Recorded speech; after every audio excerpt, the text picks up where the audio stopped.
Assalamualaikum. Untuk pagi udah pada tahu kan ya? Kalau belum tahu bisa cek video-video kita yang dulu. Salah satu intinya yaitu perontokan-perontokan gitu ya, cleansing dan daur ulang sesampahan di tubuh kita. Nah, untuk timingnya ya, kapan autofagi mulai ngegas, ini bisa diibaratkan kayak si rumiem ngosek bak mandi gitu. Nah, ngosek ini bahasa Prancis, artinya ngebersihin bak mandi ya, sambil digosok-gosok supaya kotoran dan lumut-lumutnya, ganggang-ganggang halusnya itu rontok semua. Nah, si rumiam ini ya, kalau mau saya bak mandi, pasti ikutin instruksi majikannya ya kan, Haji Cuki. Ini yang jadi iemnya cantik jelita, jadi Haji Cukinya pingsatan tuh. Gosok-gosoknya itu nanti ya, kalau airnya udah tinggal dikit, itu kata Haji Cuki. Oh, Pak Haji mau saya gosok-gosok juga. Tugas kamu bagian gosok bak mandi, Jangan nyerobot jatahnya. Aja, gubrak, jangan sendiri. Nah, untuk kaki di tubuh kita, itu kan mirip tuh, sama ngosek bak mandi tadi. Dia juga ada protokolnya yang seperti itu. Dia baru akan ngegas saat nutrisi yang berada di aliran darah menipis. Tapi, supaya menipis itu ya perlu awalan-awalan yang benar. Pertama ya, pompa airnya mesti dimatiin dulu. Itu kata Haji Cuki. Wah, mumpung sepi bu aja nggak ada nih pak. Bener ini Pak Haji nggak mau digosok-gosok sama saya. Pompa air yang matiin. Jangan malah mikir gosok-gosok pompa yang lain. Nah, dalam konteks autofagi pun tuh idem. Kita mesti intermittent fasting itu. Supaya harus di stop untuk beberapa lama. Tapi kalau balik lagi ke analogi rumium tadi ya, nunggunya bisa lama. Wah, ditunggu seharian udah dipakai-pakai. Air di bak belum surut juga. Habis keisi terus sama air toren sih. Nah, kalau bak kamar mandi keisi penuh, itu terkurasnya bakalan lama daripada yang tidak penuh. Dan kalaupun udah menipis, tersuplai terus dari cadangan air di toren, itu nunggunya juga perlu lama lagi. Nunggu autofagi ngegas juga sama. Pasca menipisnya nutrisi dari asupan makanan, dia mesti nunggu lagi dari menipisnya cadangan glikogen namanya. Torennya gitu yang ada di tubuh kita. Yuk Pak Haji, sambil nunggu ya, Iem ganti baju dulu sama daleman. Widih, wong izin mau ganti baju aja kok menggunakan kosakata yuk. Mending kita fokus ke autofagi dan fasting nih sekarang. Udah fasting cukup lama gitu ya. Akan nutrisi dari asupan dan cadangan glikogen akan berangsur menipis. Dan nanti kalau udah tipis benar ya muncul sinyal glukagon. Terus AMPK. Terus ya baru deh autofagi ngegas. Sebelum itu ada dua sinyal lain yang mengerem autofagi. Insulin dan mTOR dan serangkaiannya. Udah sering kita omongin ini ya. Nah, saat penelitian autofagi awal-awal dulu, ada data tuh.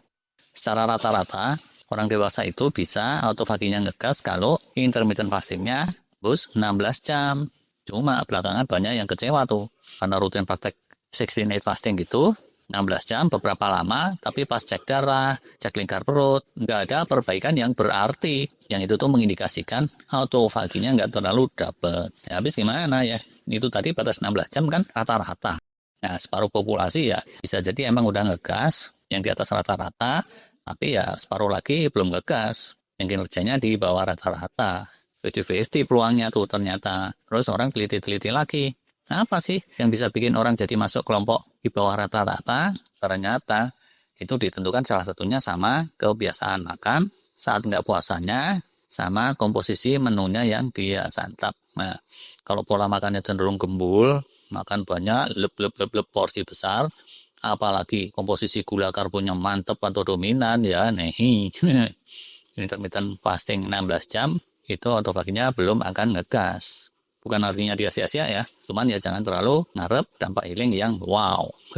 Kalau Haji Cuki sih wow, melotot gitu dia setelah melihat si Iem ganti baju. Tapi nggak usah kita terusin lah ya cerita-cerita yang ke sini.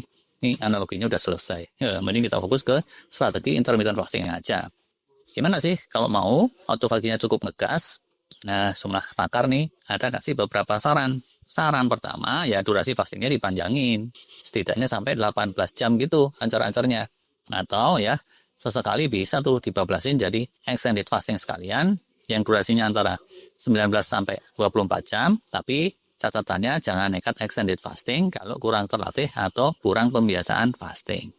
Saran kedua, seiring fasting ya jalankanlah strategi restricted eating namanya ya.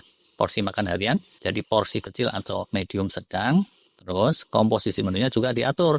Jangan gula karbonnya kebanyakan karena dia akan bikin cadangan glikogen mentok maksimal. Jangan juga kebanyakan porsi protein karena protein yang banyak itu akan dipirit tuh selama berjam-jam. Sinyal mTOR akan on terus memblokir sinyal AMPG yang merupakan awalannya autofagi. Nah, berita baiknya di sini ya, kalau porsinya cukup kecil beberapa hari terakhir sebelum fasting, autofagi ini besar peluangnya sudah ngegas sejak sekitar jam fasting ke-13. Tapi ini tidak diiringi dengan pencairan gaji ASN dan honorer yang ke-13. Waduh, kalau pencairan gaji ke-13 beda urusan sih ya. Contoh nih ya, kalau orang puasa Ramadan, itu kan cuma sekitar 13 jam tuh di kita. Kalau udah beberapa hari gitu ya, awal Ramadan buka sahurnya porsi kecil dibandingin porsi biasanya, itu di hari keempat kelima aja, di ujung-ujung fastingnya tuh saat sore hari bisa udah ngegas autofaginya. Dan di hari ke-8 gitu, hasilnya bisa tampak nyata. Padahal itu sekali lagi fastingnya nggak sampai 16 jam. Ada lagi ya, saran ketiga tambah nih, bisa juga dicoba dilakukan biohack tertentu dengan berbagai cara supaya ya sinyal AMPG yang merupakan awalannya autofagi itu bisa lebih cepat muncul, misalnya pakai obat suplemen tertentu tuh. Atau ya udah nih yang keempat, saran-saran tadi itu dikombinasikan. Inti kesimpulannya di sini ya di judul kita tadi itu, kalau polos-polosan aja, maka sekedar intermittent fasting yang 16 jam, autofaginya belum tentu ngegas, peluangnya masih 50-50, dan itu sudah dibuktikan oleh sejumlah penelitian para pakar, walau alam. Ini terakhirnya kok ada si Iem malah lari ngibrit segala nih. Itu ya, lebih kurangnya mohon maaf, terima kasih, assalam.